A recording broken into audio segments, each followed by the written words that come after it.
Mestre Jesus, auxilia cada um de nós nesse momento, nas nossas maiores necessidades. Que nosso pensamento vá até as situações que talvez tenhamos vivenciado hoje, que nós consigamos linkar o que fizemos, o que aconteceu, as escolhas que tivemos, com o Evangelho que será conversado hoje. Que nós consigamos unir as orientações de Jesus com as nossas necessidades, pois só assim é que nós conseguiremos dar passos para frente. Quando a gente consegue juntar aquilo que a gente é, aquilo como nós pensamos, com um novo conteúdo, um conteúdo de amor, de caridade e de crescimento espiritual, de crescimento dentro do bem. Que nós tenhamos então essa visão no dia de hoje. Que assim seja. Do capítulo 23, Estranha Moral, nós vamos continuar fazendo o trecho Eu não vim trazer a paz, mas a divisão. Vamos ler hoje a partir do item 15. Infelizmente, os adeptos da nova doutrina não se entenderam sobre a interpretação das palavras do Mestre. A maior parte velada sob forma alegórica e figurada. Daí nasceram numerosas seitas desde o início, todas pretendendo possuir a verdade exclusiva, de modo que nem 18 séculos puderam conciliá-las. Esquecendo o mais importante dos preceitos divinos, aquilo que Jesus tornara a pedra angular de seu edifício e a condição expressa da salvação, a caridade, a fraternidade e o amor ao próximo. Essas seitas trocavam anátemas e arremetiam-se umas contra as outras, as mais fortes esmagando as mais fracas, sufocando-as em sangue, em torturas e na chama das fogueiras. Os cristãos, vencedores do paganismo, de perseguidos, fizeram-se perseguidores. Foi com ferro e fogo que plantaram a cruz do Cordeiro sem mácula nos dois mundos. É fato constatado que as guerras religiosas foram mais cruéis e fizeram mais vítimas que as guerras políticas e que em nenhuma outra se cometeram mais atrocidades e atos de barbárie. A culpa está na doutrina do Cristo? Certamente não, pois ela condena formalmente toda violência. Em algum momento, ele diz a seus discípulos: Ide, matai, massacrai, queimai aqueles que não crerem como nós? Não, pois ao contrário, disse-lhes: todos os homens são irmãos, e Deus é soberanamente misericordioso. Amai vosso próximo, amai vossos inimigos, fazei o bem àqueles que vos perseguem. Disse ainda: quem matar pela espada, perecerá pela espada. Portanto, a responsabilidade não é da doutrina de Jesus, mas daqueles que a interpretaram falsamente e fizeram dela um instrumento a serviço de suas paixões. É responsabilidade daqueles que ignoraram essas palavras: meu reino não é deste mundo. Jesus previa em sua profunda sabedoria o que deveria acontecer, mas essas coisas eram inevitáveis devido à inferioridade da natureza humana de então, que não podia transformar-se repentinamente. Foi preciso que o cristianismo passasse por essa longa e cruel prova de 18 séculos para mostrar todo o seu poder, porque, apesar de todo o mal cometido em seu nome, ele saiu puro. Nunca foi posto em causa. A censura recai sempre sobre aqueles que abusaram dele. A cada ato de intolerância, sempre se disse: se o cristianismo fosse melhor compreendido e melhor praticado, isso não teria acontecido. Quando Jesus diz: Não penseis que eu vim trazer paz, mas divisão. Seu pensamento era este. Não penseis que minha doutrina se estabelecerá pacificamente. Trará lutas sangrentas, nas quais meu nome será o pretexto, porque os homens não me terão compreendido, ou não terão desejado compreender-me. Os irmãos separados por sua crença tirarão a espada um contra o outro, e a divisão reinará entre os membros de uma mesma família que não tiverem uma mesma fé.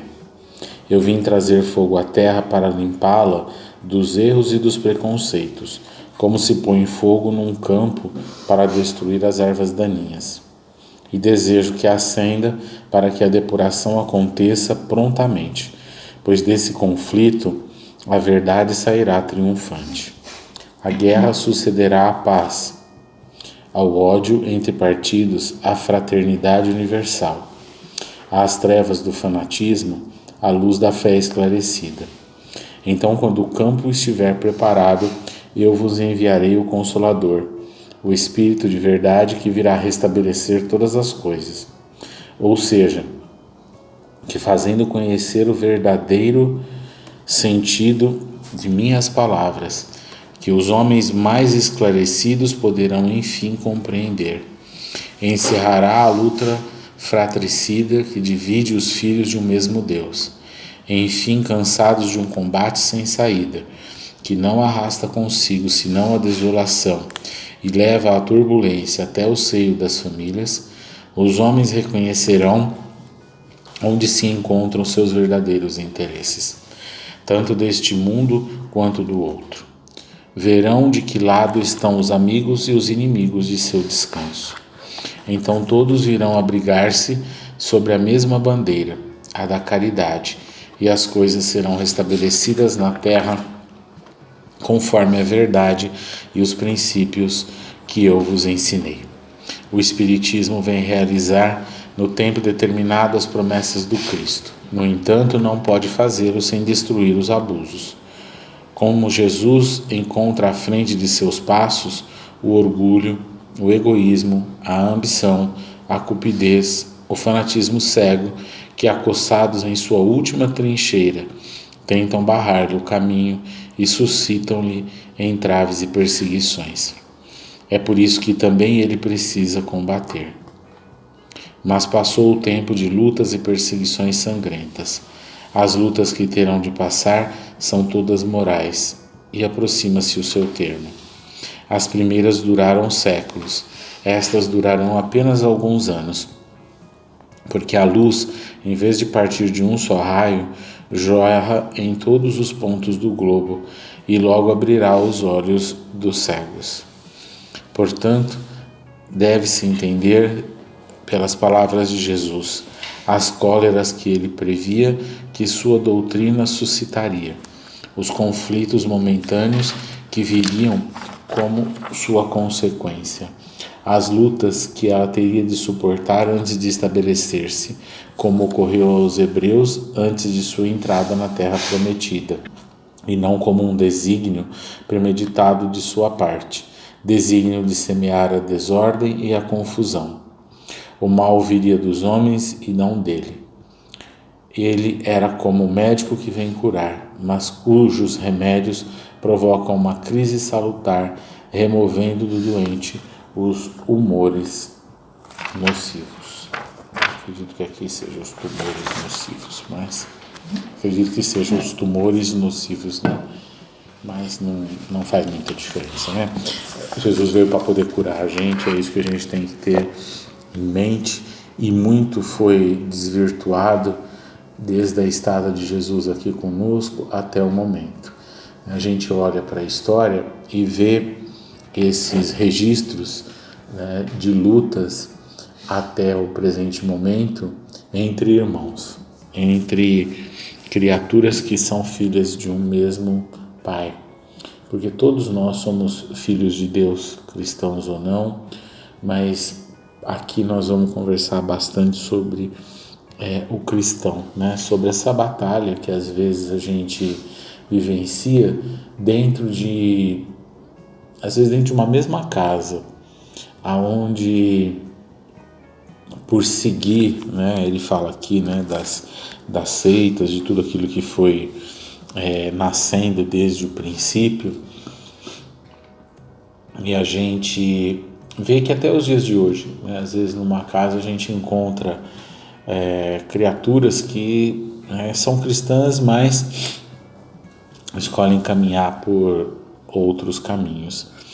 E a gente, com o passar do tempo, foi se desvirtuando, né, e fazendo o cristianismo ter essas ramificações e enfraquecendo o próprio cristianismo, fruto dos nossos interesses, das nossas paixões, fruto do poder temporário que às vezes a gente possui e que mostra o quanto nós ainda, quando temos o poder na mão, somos falíveis, né?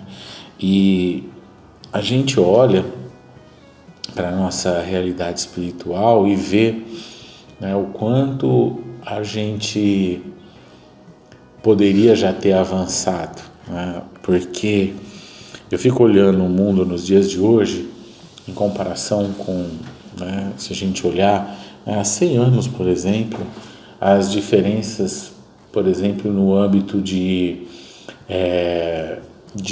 cuidado, né, de saúde e tudo.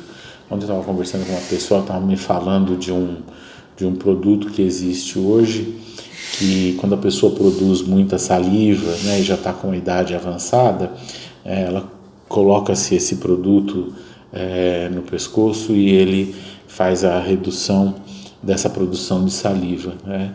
Quando eu vi isso, eu falei assim, nossa, quanta coisa boa que existe no mundo, e existem coisas que o progresso providenciou para nós que são maravilhosas, desde os meios de comunicação, os meios de transporte, os meios de assistência às dores, né, dores físicas, como a gente cresceu e ao mesmo tempo a gente cresceu tão pouco, porque se a gente olha no âmbito moral, a gente vê o quanto a gente ainda está atrasado, né? E isso vem, né, dos primórdios, as dificuldades que todos nós temos de conviver uns com os outros, e é como até ele fala aqui no trecho, né, onde muitas vezes a gente derrama o sangue uns dos outros e não para refletir naquele ato que a gente está realizando. Então eu vejo que assim, a gente progrediu materialmente bastante, mas eu fico pensando quanto a gente poderia ter já progredido, materialmente falando também, se a nossa moral fosse maior. Aonde às vezes descobre-se um remédio que pode aliviar a dor de uma criatura, mas uma dose desse remédio custa, por exemplo, R$1 milhão, como tem medicamentos assim, ou seja, às vezes ele é inacessível para as pessoas que têm aquela doença, né? Não estou dizendo que ninguém deve trabalhar de graça, porque isso não existe, né? Não existe no mundo, e não existe no universo, porque a gente ainda necessita, principalmente no nosso grau de evolução, dessa troca para a própria subsistência. Então é factível que se cobre pelo seu esforço, pelo seu trabalho, mas a gente deveria trabalhar também pela moralidade, no sentido de, às vezes, distribuir de forma mais acertada aquilo que pode salvar a vida de uma criatura, né? Porque às vezes a gente olha para o mundo e vê tanto recurso desperdiçado, né? ou até, né, sendo levado por mãos de irmãos nossos que cometem esse equívoco. Então a gente vê que a moralidade, ela, sem estar presente na criatura, quanto dano ela traz, né? Eu fico pensando, quando a gente olha e vê no mundo, né? Um desvio de não sei quantos milhares, né? E aí você vê quanto custa uma dose de um remédio, custa alguns milhares. Se a gente tivesse moralidade, direcionava da forma correta, né? Toda essa riqueza, né? E a gente obviamente faz isso no âmbito material, mas a gente também faz isso no âmbito que é imaterial, quando às vezes a gente tem um conhecimento e não consegue compartilhar uns com os outros, né? Mas obviamente que isso não é o assunto de hoje, mas é importante a gente observar que a ausência de moralidade fez a gente chegar 18 séculos depois em um patamar onde a gente já poderia estar muito melhor. E a doutrina espírita, quando ela vem para fazer e cumprir esse papel, né, de resgatar todos esses declínios nossos, onde a gente desvirtuou um conhecimento que é o conhecimento para fazer a gente ser melhor. Então, quando Jesus vem e traz esse conhecimento, ele vem para poder consolidar essa separação do homem velho do homem novo, mas que requer de cada um de nós uma grande aplicação no nosso dia a dia, né? Porque às vezes a gente se corrompe muito facilmente por paixões, né? Se deixa levar, né, por seduções do mundo. E aí a gente tem que moldar, né, a crença de acordo com aquilo que me atenda, porque senão eu vou ficar fora daquilo. E a gente vê isso acontecer em todos os lugares, né? Até dentro da própria doutrina espírita, né? Quando a gente ajusta o ensinamento da doutrina espírita de acordo com aquilo que me interessa, né? A gente, eu tenho um ponto que eu sempre cito, que para mim é um ponto clássico desde que eu ouvi a primeira vez isso, que eu acho um absurdo. Como eu tenho muitas encarnações, eu posso deixar para a próxima para resolver o que eu tenho que resolver. Isso é torcer totalmente o conhecimento da verdade de acordo com o que me interessa. Porque aí eu faço o quê? Eu modifico algo que é para ser bem utilizado e eu uso ele da forma incorreta, né? Talvez por isso a gente tenha o esquecimento, né? Porque essa ausência de moralidade faz com que a gente, com essa sagacidade que nós temos, sejamos muito hábeis em burlar aquilo que não pode ser burlado, né? Se a gente vai ter mais existências, com certeza é porque a gente tem mais coisas para corrigir. E se a gente já se depara com a realidade daquilo que é para corrigir, a gente não pode usar essa desculpa de deixar para frente, né? Continua fazendo tudo errado e deixa para fazer lá na frente, né, a modificação. Então, aplicar o cristianismo na sua pureza é muito difícil para a maior parte das criaturas que desejam se manter no passado. Para quem não quer mais o passado e deseja o futuro, a doutrina espírita é realmente a abertura para a criatura da eternidade. É colocar a gente à frente do nosso tempo, porque a gente vê quantas criaturas sofrendo, às vezes por um desencarne, por exemplo, de alguém, e é por não ter o entendimento de que a vida continua. Então, usar esse conhecimento no bem, ele faz com que a gente cresça, que a esperança ela se estabeleça e se expanda em toda a humanidade. Eu fico imaginando se todos nós passássemos a acreditar na vida futura. A gente automaticamente bloquearia vingança, porque a gente sabe que vai ter uma consequência. tantos atos que são realizados pelos homens que é total ausência de entendimento de que existe uma vida futura, né? Então, quando Jesus traz para nós esses conhecimentos, são conhecimentos libertadores, né? Mas a gente ainda, né, deseja ficar preso no passado. Então, essa divisão que ele coloca aqui para nós fica muito clara, porque alguns querem manter-se no passado. A gente ainda tem um vício, que é o vício de querer o que é bom e deixar de lado o que não é tão bom. É o que, acho que é o Lacordaire fala do dever, né? A gente esquece que a gente tem direitos, mas também tem deveres, né? A gente normalmente quer ficar só com os direitos, né? E os deveres a gente ajusta. É que nem a frase que eu trouxe, né? Você tem direito a ter muitas encarnações, mas você tem o dever de se modificar o quanto antes, né?